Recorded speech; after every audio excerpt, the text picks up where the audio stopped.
Hey everybody, it's Phil Strizul from Select Software Reviews, back with Whiteboard Wednesdays, and today we're talking about how a bias towards action as part of your HR DNA can be really beneficial in helping your team get to value quicker and build your organization. This lesson for me comes from two groups of people that I've had the privilege of interacting with in my life.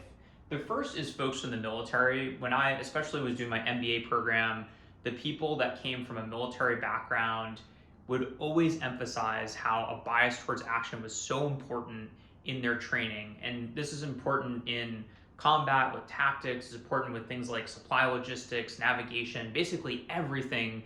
You can't just sit there and strategize and think about all the different options and worry about them and never make a decision. You have to act or else you lose the initiative. In startups, it's the exact same thing.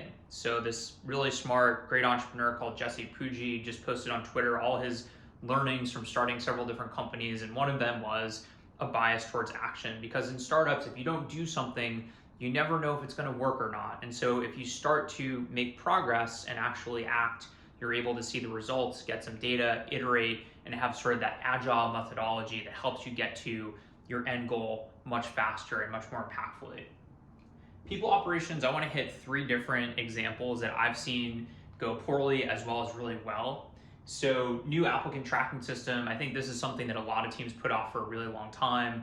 I talked to an HR leader not too long ago that said he had talked to salespeople a year in advance of actually purchasing an applicant tracking system because he needed to do his research. And I think a year, and this is for a smaller company as well. This wasn't, something that's going to implement a seven-figure Workday instance or something like that.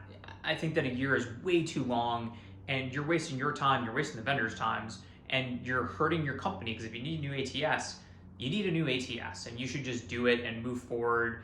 I'll contrast that with a friend of mine who is actually the CEO of a company that he acquired, and it was very clear from the get-go, hey, recruiting is important, and our system is terrible. Let's rip and replace this thing. And within about 2 months of buying the company, they had a new ATS to allow the recruiters to do what they needed to do. Diversity, equity, and inclusion. This is something that so many companies are thinking about. And I think a lot of companies are really thinking too much. They're thinking, what are all the different parts of our organization, our employee journey that could be impacted by DEI? Let's think about hiring somebody. Let's think about this. Stop thinking and do.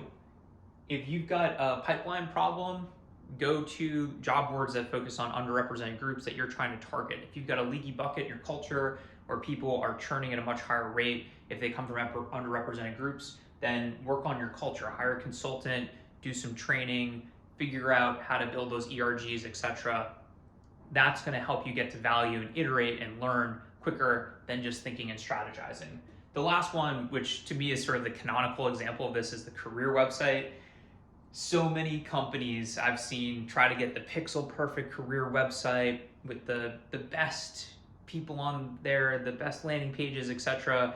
And literally I've seen companies that were basically done with their career site after a month or two of building it out and iterating, and then didn't launch it for another year or more because they want to get everything so perfect.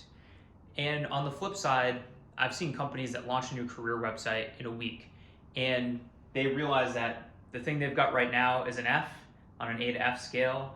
They get to something that's a B plus, and over time they iterate and they get to value, they get to that A, whereas the company that is an F right now that takes a year to even launch the thing, they're so far behind the curve and they've spent so many cycles on it, it becomes this thing that everybody is just so frustrated with.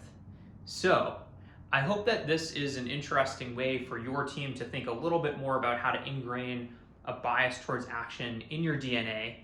Phil Strizul from Select Software Reviews. Thanks for checking out Whiteboard Wednesdays.